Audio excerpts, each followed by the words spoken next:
అందరికీ హలో అండి. ఈరోజు వీడియో వచ్చేసి మన ట్రెడిషనల్ స్వీట్ ఐటెం రవ్వ లడ్డు. మనం ఏ పండగకైనా ఏ స్పెషల్ అకేషన్‌కైనా ఈజీగా చేసుకోగలిగే రెసిపీ ఇది. ఇంకా చాలా రకాలుగా చేయొచ్చండి. ఒక్కో ఇంట్లో ఒక్కో రకంగా చేస్తుంటారు రవ్వ లడ్డు.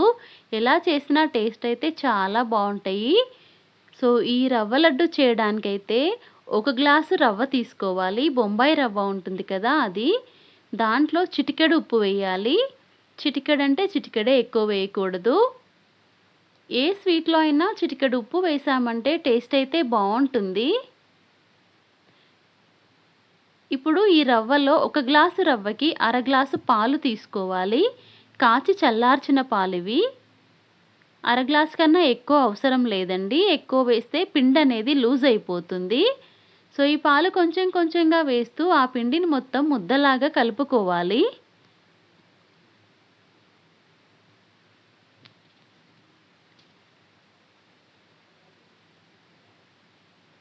ఇలాగా ముద్దలాగా కలిపి నానబెట్టాలి. ఒక అరగంట సేపు మూత పెట్టి పక్కన పెట్టాలి.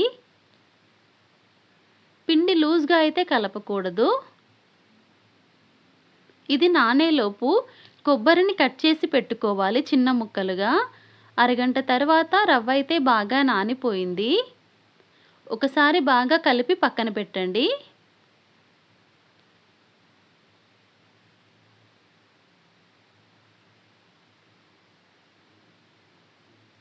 బాగా డ్రైగా ఉంది. చేతికేమీ అంటుకోలేదు.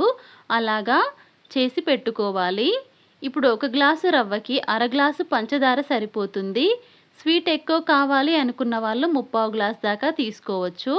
ఇప్పుడు ఈ పంచదారలో 2, 3 యాలక్కాయలు వేసి మిక్సీలో మెత్తగా పొడి చేసుకోవాలి.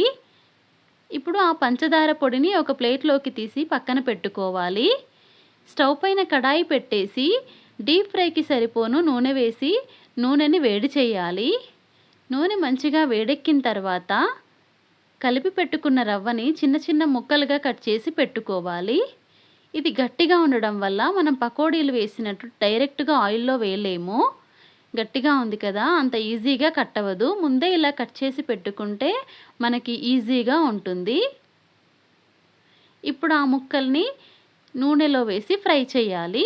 ఇలా నూనెలో వేసేటప్పుడు స్టవ్‌ని సిమ్‌లో పెట్టుకోవాలి. మీడియం కానీ, హై కానీ పెట్టకూడదు. మాడిపోతాయి.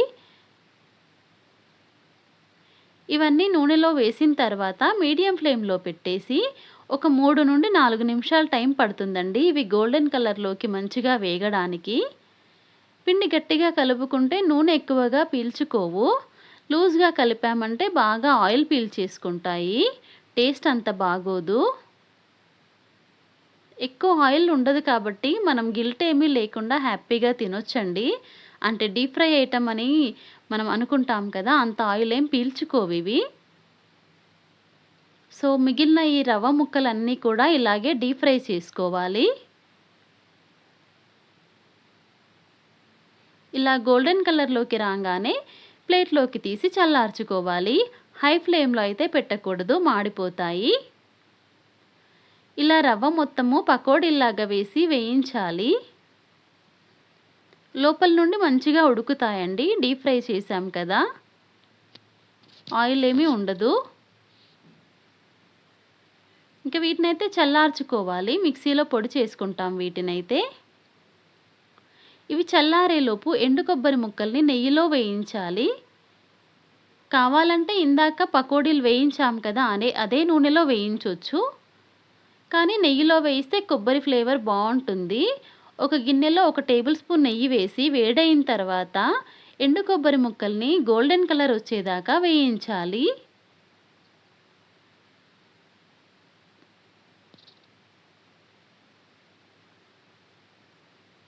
ఇప్పుడు వీటిని ఒక ప్లేట్‌లోకి తీసి చల్లార్చాలి. ఇష్టం లేకపోతే స్కిప్ చేయొచ్చండి. ఎండు కొబ్బరి వేయాల్సిన అవసరం లేదు. ఇష్టము కావాలి అనుకుంటే వేయొచ్చు. ఇప్పుడు అదే గిన్నెలో మరొక టేబుల్ స్పూన్ నెయ్యి వేసి మనకిష్టమైన డ్రై ఫ్రూట్స్ ఏమైనా ఉంటే వేయించాలి. డ్రై ఫ్రూట్స్ కూడా ఇష్టమండి. వద్దు అంటే స్కిప్ చేయొచ్చు. ఏం పర్వాలేదు.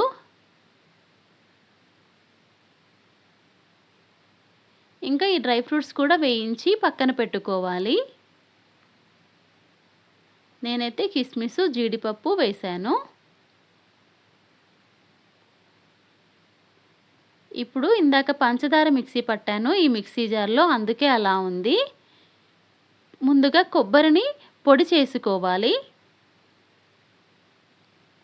ఇలా కొబ్బరి మెత్తగా పొడి అయిన తర్వాత ఇందాక వేయించాం కదా రవ్వని, ఆ రవ్వ పకోడీలు కూడా వేసి మంచిగా మిక్సీ పట్టుకోవాలి.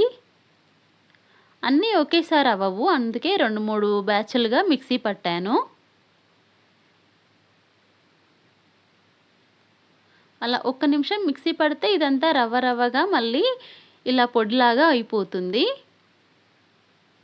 ఇప్పుడు పంచదార పొడి, ఎండు కొబ్బరి పొడి, అలాగే ఈ రవ్వని కూడా మిక్సీ పట్టాం కదా, ఇవన్నింటిని ఒక ప్లేట్‌లోకి తీసుకోవాలి. ఒకసారి బాగా కలపాలి. పంచదార, ఎండు కొబ్బరి మొత్తం మిక్స్ అయిపోవాలి రవ్వలోకి.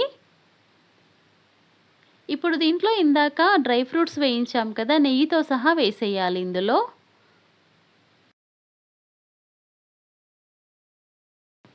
ఈ నెయ్యిని కూడా రవ్వలో బాగా కలపాలి.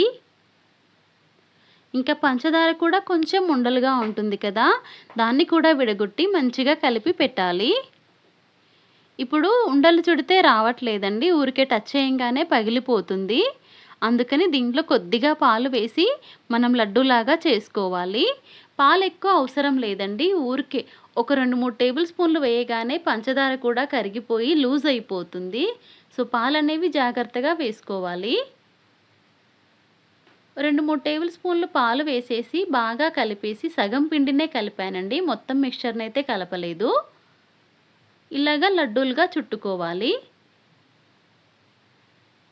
మరీ గట్టిగా అయితే ఉండకూడదండి, మనకి కొంచెం నానిన తర్వాత ఇంకాస్త గట్టిగా అవుతాయి. ఇవి ఒక 10 డేస్ దాకా ఫ్రెష్‌గా ఉంటాయి. పాలు వేసాం కదా, 10 డేస్ లోపల తినేస్తే బావుంటాయి. చేసిన దానికన్నా ఒక పూట తర్వాత తింటే, లేదంటే నెక్స్ట్ డే తింటే ఇంకా బావుంటాయి టేస్టు. సో చాలా రకాలుగా చేయొచ్చు కదా, ఈ రకంగా కూడా చేసి చూడండి. టేస్ట్ అయితే బావుంటాయి రవ్వ లడ్డు ఇలా చేస్తే. ఈ వీడియో నచ్చితే ప్లీజ్ లైక్ చేయండి. ప్లీజ్ సబ్స్క్రైబ్ చేసుకోండి. Thanks for watching.